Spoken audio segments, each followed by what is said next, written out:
Playa.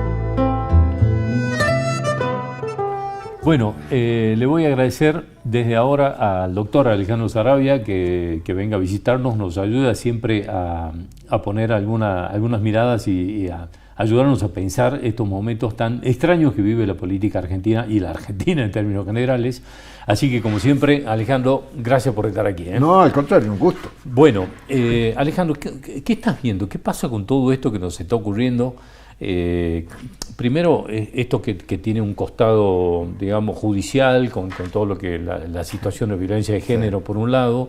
En el medio de esto, vemos que el gobierno, en medio de este tumulto, de pronto encontró, digamos, como un lugar para empezar de golpe y digamos, de una manera muy productiva, a reglamentar la ley bases. Nos enteramos todos los días de 5 o 6 cosas nuevas. ¿Qué te parece que está pasando? A ver, yo creo que han convertido este país en un gran conventillo. Este país se convirtió en un conventillo. Uh-huh. No solo en función de lo de Alberto Fernández. A ver, todos los actos del peronismo en estos momentos se desarrollan en tribunales, ya sea por Cristina, sí. por Alberto y su querida Fabiola. Pero al mismo tiempo, paralelamente, la dinámica de la troupe Milei coadyuva a eso, y lo vemos, por ejemplo, con estas actuaciones muy de TikTok, con la gente pendiente si le da un beso o no a Yuyito González. Uh-huh, Yuyito González estaba casada con el Guillote Coppola. Sí. Y bueno. Y Coppola podría ser la mamá de Milei. Sí, pero además con frases tan extrañas de Coppola que dice el presidente puede convertirse en el padrastro de mí o de mis hijos, no sé. Y bueno, sí, bueno, es de ese nivel está. Entonces, yo pensaba el otro día, se me con la idea, es una ironía, que nosotros tendríamos que pedirle disculpas, perdón a los uruguayos por haberle rechazado en la Asamblea del año 13 sus diputados, sí, y decir que vengan ellos a gobernarnos, pedirle disculpas por... ¿Quién presidía la Asamblea del año 13? Era Carlos María de Alvear, el que tiene el mejor monumento en Buenos Aires, él y Mitre, donde nace la avenida Alvear, el monumento. Dice que él, el caballo, un monumento ecuestre, el caballo hecho por Bourdais, dice que es el mejor caballo de una estatua ecuestre del mundo. Va. Como la influencia de Artigas, fíjate vos la cosa interesante, llegaba hasta Santiago del Estero, es decir, comprendía toda la franja central de Argentina, uh-huh, en ese entonces las Provincias Unidas del Sur. Entonces los porteños ponderaban que era muy peligrosa esa influencia de Artigas, lo desplazan a Artigas, y aquí es una cosa bastante desagradable históricamente. Los compran a los dos caudillos, el santafesino y el entrerriano, a Francisco Ramírez, Pancho Ramírez, uh-huh, y Estanilo López, que era el lugarteniente de Artigas. Esto lo traicionan a Artigas, y por eso Artigas, en el año 20 y pico, en 1820 y pico, se exilia en Paraguay y muere recién en el mismo año que San Martín, en 1850. ¿Por qué es interesante? Yo creo que la República Argentina, la actual, la podríamos dividir en 3 sectores. El norte, rentístico, uh-huh, el sur, rentístico, el AMBA, la capital federal, la Cava, también rentística desde el punto de vista financiero, y la zona productiva es la franja central integrada por Córdoba, Santa Fe, Entre Ríos y Mendoza. Justamente, salvo Mendoza, las 3 provincias que han sufrido o que se han beneficiado con la influencia directa de Artigas. Porque, a ver, ¿qué era lo que proponía este? Artigas, son las famosas instrucciones que él le da a su diputado. Le dice, bueno, hay que hacer un régimen federal, incluso más. Él pretendía ya una especie de confederación, un federalismo muy, muy acentuado. Republicano, y la capital no debe estar en Buenos Aires, porque se produciría una concentración de poder demasiada, muy, muy exagerada, lo que habría de complicar la dinámica política, económica e institucional de las entonces Provincias Unidas del Sur. Por eso lo desplaza. Pero fíjate vos cómo esas falencias se prolongan en nuestra historia. Si nosotros analizamos los últimos gobiernos son de un sistema rentístico financiero protagonizado por la gente de la ciudad autónoma de Buenos Aires, Fernández, Macri, por un presidente del norte, riojano, también rentístico por vía del sistema de coparticipación federal. Después voy a explicar por qué. Y también del sur, de Santa Cruz, otro sistema rentístico, digamos, alimentado básicamente por la renta petrolera y en su momento por la renta ovina. Bueno, yo creo que hasta que no haya un acuerdo de base,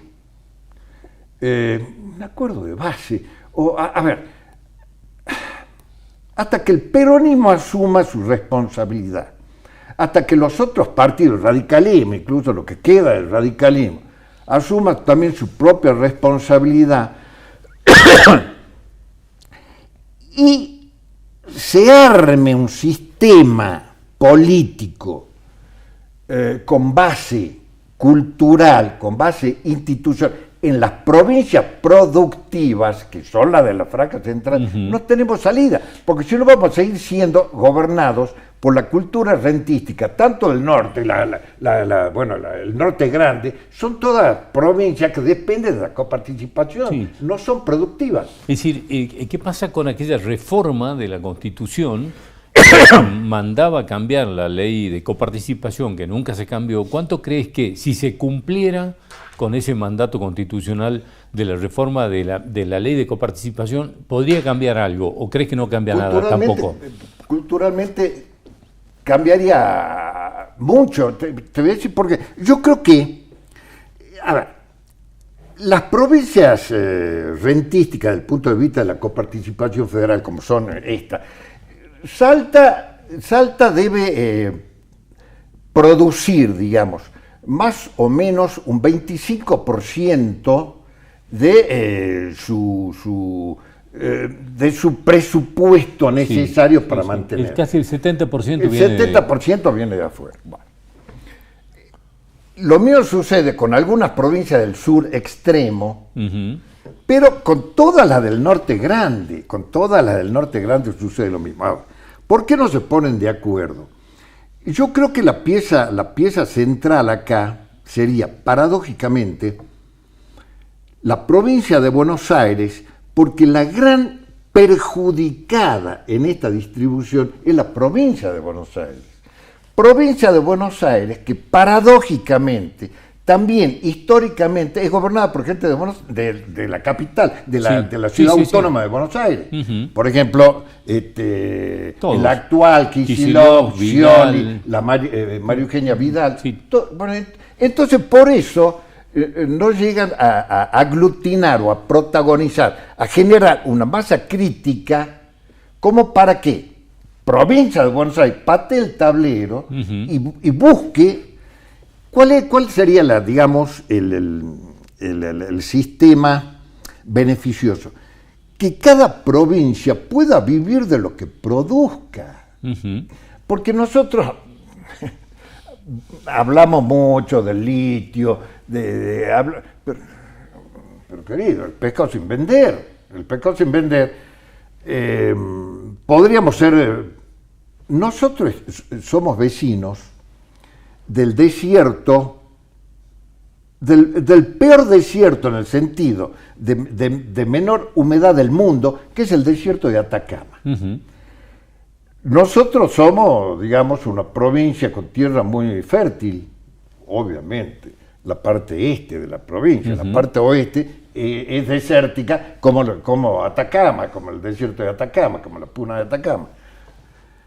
Pero nosotros podríamos ser los proveedores, somos naturalmente complementarios del norte de Chile. Ujú, ujú. Entonces, lo que tenemos que procurar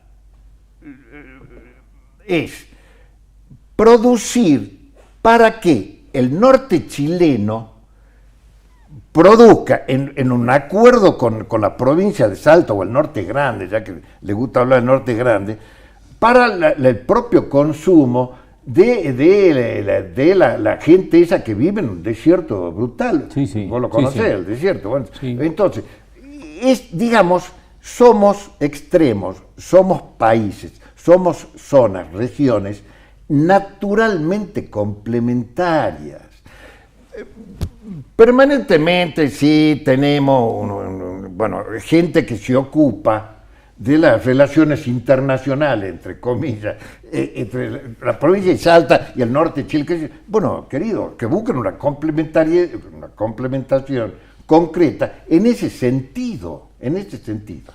El corredor bioceánico, por ejemplo, que se termine de concretar alguna vez. El pescado sin vender. Ujú, ujú. Incluso hay un gran retroceso, porque no sé si vos te acuerdas, hace 40 años, cuando estaba, qué sé yo, Roberto Briones, Daniel Patrón, que se ocupaban de la feria. Ujú, el Ferinoa. De la Ferinoa, Sí. que era una cosa muy interesante. Ya se hablaba del corredor. Bueno, ni siquiera tenemos pavimentada la ruta. Bueno, hay un tema ahí de federalismo y aquí venimos a esto porque, digamos, que se termine concretando esto. Y vos sabés que en esta última semana nos estuvimos ocupando mucho del corredor bioceánico porque se reunieron Lula y Boric, Sí. el presidente de Brasil, el presidente de Chile, y hablaron del corredor bioceánico y dicen, vamos a impulsar esto.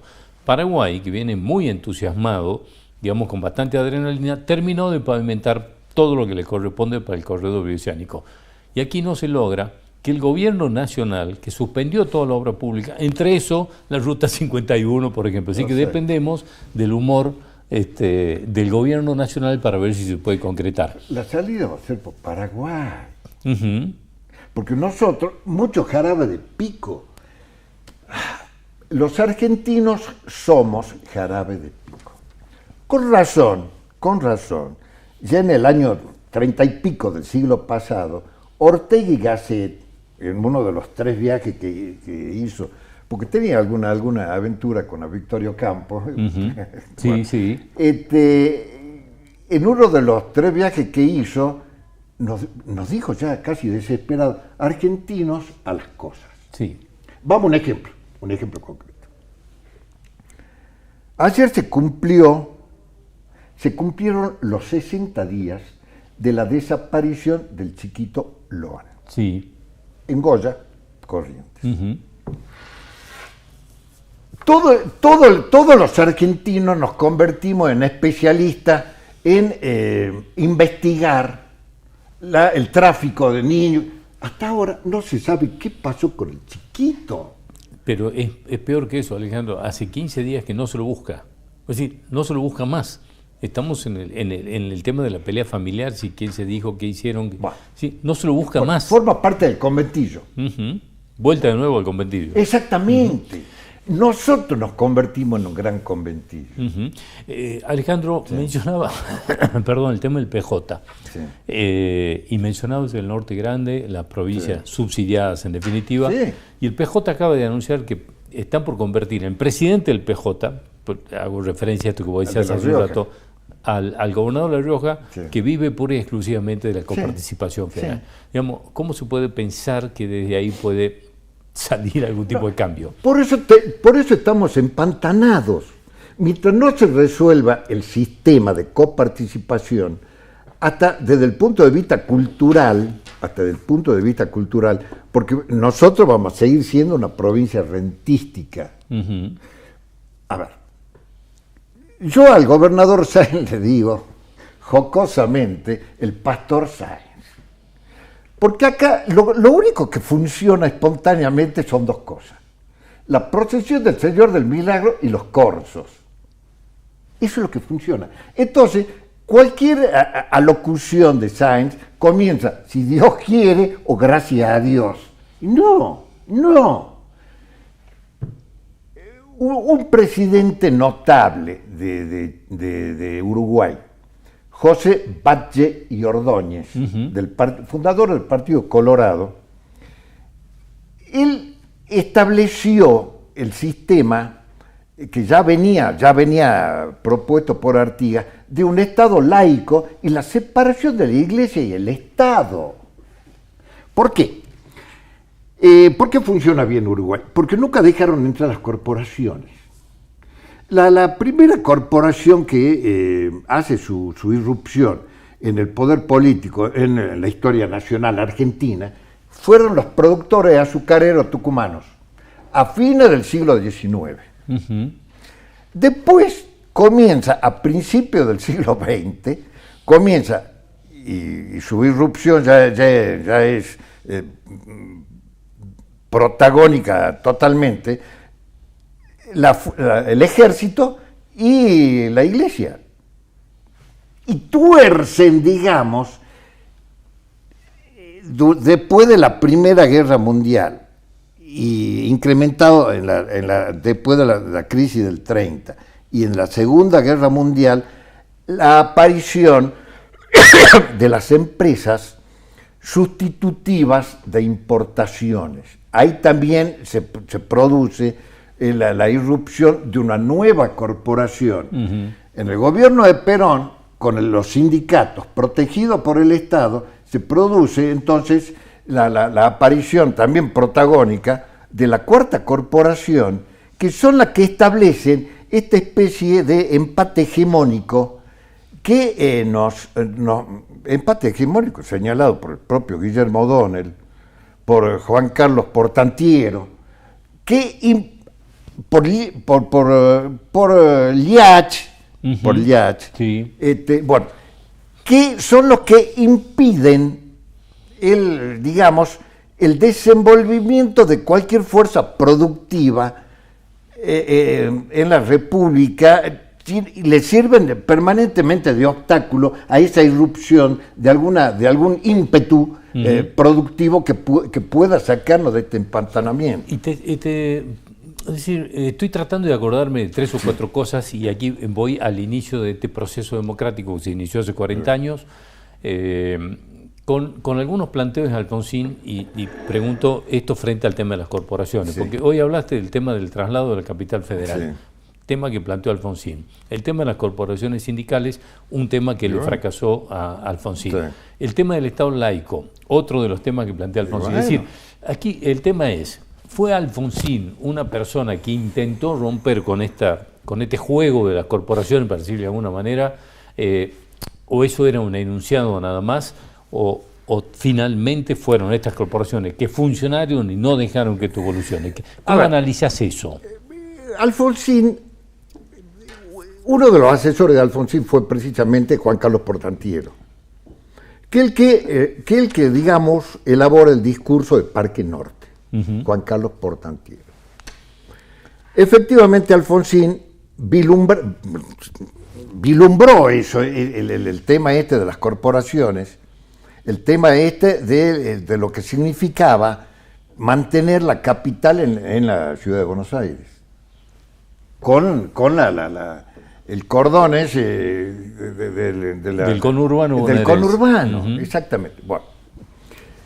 Pero la situación que hereda Alfonsín de la dictadura militar era de una gravedad inusitada, era